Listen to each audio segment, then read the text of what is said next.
جو شخص ان مہینوں میں حج کی نیت کر لے تو حج کے دنوں میں نہ عورتوں سے اختلاط کرے، نہ کوئی برا کام کرے اور نہ کسی سے جھگڑے، اور جو نیک کام تم کرو گے وہ اللہ کو معلوم ہو جائے گا، اور زاد راہ یعنی رستے کا خرچ ساتھ لے جاؤ، کیونکہ بہتر فائدہ زاد راہ کا پرہیزگاری ہے، اور اے اہل عقل مجھ سے ڈرتے رہو۔ اس کا تمہیں کچھ گناہ نہیں کہ حج کے دنوں میں بذریعہ تجارت اپنے پروردگار سے روزی طلب کرو، اور جب عرفات سے واپس ہونے لگو تو مشعر حرام یعنی مزدلفے میں اللہ کا ذکر کرو، اور اس طرح ذکر کرو جس طرح اس نے تم کو سکھایا، اور اس سے پیشتر تم لوگ ان طریقوں سے محض ناواقف تھے۔ پھر جہاں سے اور لوگ واپس ہوں وہیں سے تم بھی واپس ہو، اور اللہ سے بخشش مانگو، بے شک اللہ بخشنے والا اور رحمت کرنے والا ہے۔ پھر جب حج کے تمام ارکان پورے کر چکو تو مینا میں اللہ کو یاد کرو جس طرح اپنے باپ دادا کو یاد کیا کرتے تھے، بلکہ اس سے بھی زیادہ۔ اور بعض لوگ ایسے ہیں جو اللہ سے التجا کرتے ہیں کہ اے پروردگار ہم کو جو دینا ہے دنیا ہی میں عنایت کر، ایسے لوگوں کا آخرت میں کچھ حصہ نہیں۔ اور بعض ایسے ہیں کہ دعا کرتے ہیں کہ پروردگار ہم کو دنیا میں بھی نعمت عطا فرما اور آخرت میں بھی نعمت بخشیو اور دوزخ کے عذاب سے محفوظ رکھیو۔ یہی لوگ ہیں جن کے لیے ان کے کاموں کا حصہ یعنی اجر نیک تیار ہے، اور اللہ جلد حساب لینے والا اور جلد اجر دینے والا ہے۔ اور قیام منا کے دنوں میں جو گنتی کے دن ہیں اللہ کو یاد کرو، اگر کوئی جلدی کرے اور 2 ہی دن میں چل دے تو اس پر بھی کچھ گناہ نہیں، اور جو بعد تک ٹھہرا رہے اس پر بھی کچھ گناہ نہیں۔ یہ باتیں اس شخص کے لیے ہیں جو اللہ سے ڈرے، اور تم لوگ اللہ سے ڈرتے رہو، اور جان رکھو کہ تم سب اس کے پاس جمع کیے جاؤ گے۔ اور کوئی شخص تو ایسا ہے جس کی گفتگو دنیا کی زندگی میں تم کو دلکش معلوم ہوتی ہے، اور وہ اپنے معافی ضمیر پر اللہ کو گواہ بناتا ہے، حالانکہ وہ سخت جھگڑالو ہے، اور جب پیٹ پھیر کر چلا جاتا ہے تو زمین میں دوڑتا پھرتا ہے تاکہ اس میں فتنہ انگیزی کرے اور کھیتی کو برباد اور انسانوں اور حیوانوں کی نسل کو نابود کر دے، اور اللہ فتنہ انگیزی کو پسند نہیں کرتا۔ اور جب اس سے کہا جاتا ہے کہ اللہ سے خوف کر تو غرور اس کو گناہ میں پھنسا دیتا ہے، سو ایسے کو جہنم سزاوار ہے اور وہ بہت برا ٹھکانہ ہے۔ اور کوئی شخص ایسا ہے کہ اللہ کی خوشنودی حاصل کرنے کے لیے اپنی جان بیچ ڈالتا ہے، اور اللہ بندوں پر بہت مہربان ہے۔ مومنو اسلام میں پورے داخل ہو جاؤ اور شیطان کے پیچھے نہ چلو، وہ تو تمہارا صریح دشمن ہے۔ پھر اگر تم احکام روشن پہنچ جانے کے بعد لڑکھڑا جاؤ تو جان رکھو کہ اللہ غالب اور حکمت والا ہے۔ کیا یہ لوگ اسی بات کے منتظر ہیں کہ ان پر اللہ کا عذاب بادل کے سائبانوں میں آ نازل ہو اور فرشتے بھی اتر آئیں اور کام تمام کر دیا جائے، اور سب کاموں کا رجوع اللہ ہی کی طرف ہے۔ اے محمد صلی اللہ علیہ وآلہ وسلم، بنی اسرائیل سے پوچھو کہ ہم نے ان کو کتنی کھلی نشانیاں دیں، اور جو شخص اللہ کی نعمت کو اپنے پاس آنے کے بعد بدل دے تو اللہ سخت عذاب کرنے والا ہے۔ اور جو کافر ہیں ان کے لیے دنیا کی زندگی خوشنما کر دی گئی ہے، اور وہ مومنوں سے تمسخر کرتے ہیں، لیکن جو پرہیزگار ہیں وہ قیامت کے دن ان پر غالب ہوں گے، اور اللہ جس کو چاہتا ہے بے شمار رزق دیتا ہے۔ پہلے تو سب لوگوں کا ایک ہی مذہب تھا، لیکن وہ آپس میں اختلاف کرنے لگے تو اللہ نے ان کی طرف بشارت دینے والے اور ڈر سنانے والے پیغمبر بھیجے، اور ان پر سچائی کے ساتھ کتابیں نازل کی، تاکہ جن امور میں لوگ اختلاف کرتے تھے ان کا ان میں فیصلہ کر دے۔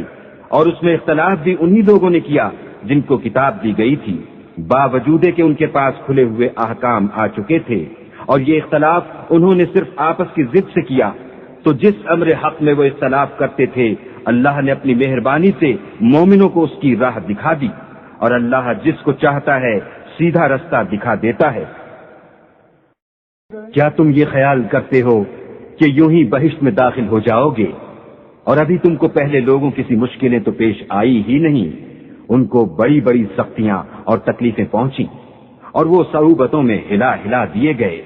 یہاں تک کہ پیغمبر اور مومن لوگ جو ان کے ساتھ تھے سب پکار اٹھے کہ کب اللہ کی مدد آئے گی۔ دیکھو اللہ کی مدد ان قریب آیا چاہتی ہے۔ اے محمد صلی اللہ علیہ وآلہ وسلم، لوگ تم سے پوچھتے ہیں کہ اللہ کی راہ میں کس طرح کا مال خرچ کریں۔ کہہ دو کہ جو چاہو خرچ کرو،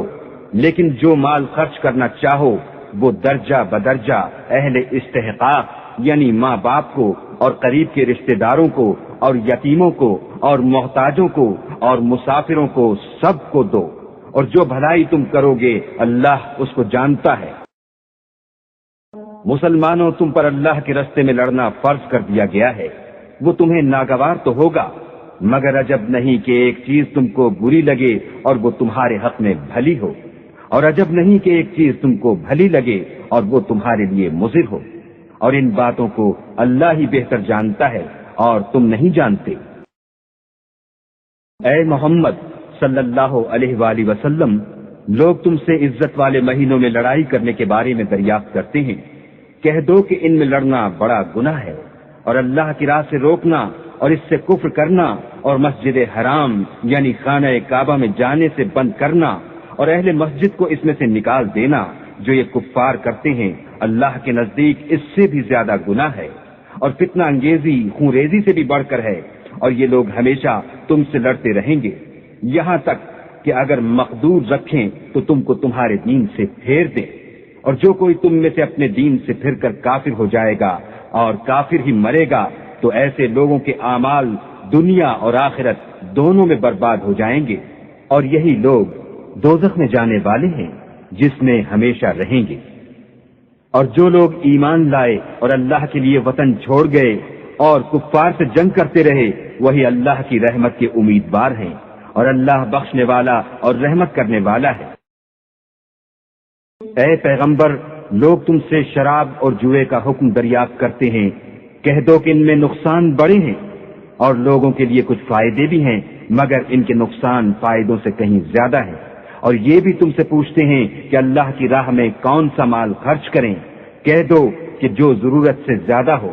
اس طرح اللہ تمہارے لیے اپنے احکام کھول کھول کر بیان فرماتا ہے تاکہ تم سوچو، یعنی دنیا اور آخرت کی باتوں میں غور کرو۔ اور تم سے یتیموں کے بارے میں بھی دریافت کرتے ہیں، کہہ دو کہ ان کی حالت کی اصلاح بہت اچھا کام ہے، اور اگر تم ان سے مل جل کر رہنا یعنی خرچ اکٹھا رکھنا چاہو تو وہ تمہارے بھائی ہیں،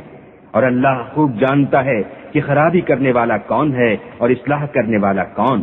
اور اگر اللہ چاہتا تو تم کو تکلیف میں ڈال دیتا، بے شک اللہ غالب اور حکمت والا ہے۔ اور مومنوں، مشرک عورتوں سے جب تک ایمان نہ لائیں نکاح نہ کرنا، کیونکہ مشرک عورت خواہ تم کو کیسی ہی بھلی لگے اس سے مومن لونڈی بہتر ہے، اور اسی طرح مشرک مرد جب تک ایمان نہ لائیں مومن عورتوں کو ان کی زوجیت میں نہ دینا، کیونکہ مشرک مرد سے خواہ وہ تم کو کیسا ہی بھلا لگے مومن غلام بہتر ہے۔ یہ مشرک لوگوں کو دوزخ کی طرف بلاتے ہیں، اور اللہ اپنی مہربانی سے بہشت اور بخشش کی طرف بلاتا ہے، اور اپنے حکم لوگوں سے کھول کھول کر بیان کرتا ہے تاکہ نصیحت حاصل کریں۔ اور تم سے حیض کے بارے میں دریافت کرتے ہیں، کہہ دو وہ تو نجاست ہے، سو ایام حیض میں عورتوں سے کنارہ کش رہو، اور جب تک پاک نہ ہو جائیں ان سے مقاربت نہ کرو۔ ہاں، جب پاک ہو جائیں تو جس طریق سے اللہ نے تمہیں ارشاد فرمایا ہے ان کے پاس جاؤ، کچھ شک نہیں کہ اللہ توبہ کرنے والوں اور پاک صاف رہنے والوں کو دوست رکھتا ہے۔ تمہاری عورتیں تمہاری کھیتی ہیں، تو اپنی کھیتی میں جس طرح چاہو جاؤ، اور اپنے لیے نیک عمل آگے بھیجو، اور اللہ سے ڈرتے رہو، اور جان رکھو کہ ایک دن تمہیں اس کے روبرو حاضر ہونا ہے۔ اور اے پیغمبر، ایمان والوں کو بشارت سنا دو، اور اللہ کے نام کو اس بات کا ہیلہ نہ بنانا کہ اس کی قسمیں کھا کھا کر سلوک کرنے اور پرہیزگاری کرنے اور لوگوں میں صلح و سازگاری کرانے سے رک جاؤ، اور اللہ سب کچھ سنتا اور جانتا۔ اللہ تمہاری لغو قسموں پر تم سے مواخذہ نہیں کرے گا، لیکن جو قسمیں تم قصد دلی سے کھاؤ گے ان پر مواخذہ کرے گا، اور اللہ بخشنے والا بردبار ہے۔ جو لوگ اپنی عورتوں کے پاس جانے کی قسم کھا لیں ان کو 4 مہینے انتظار کرنا چاہیے، اگر اس عرصے میں قسم سے رجوع کر لیں تو اللہ بخشنے والا مہربان ہے، اور اگر طلاق کا ارادہ کر لیں تو بھی اللہ سنتا اور جانتا ہے۔ اور طلاق والی عورتیں 3 حیض تک اپنے تئیں روکے رہیں، اور اگر وہ اللہ اور روز قیامت پر ایمان رکھتی ہیں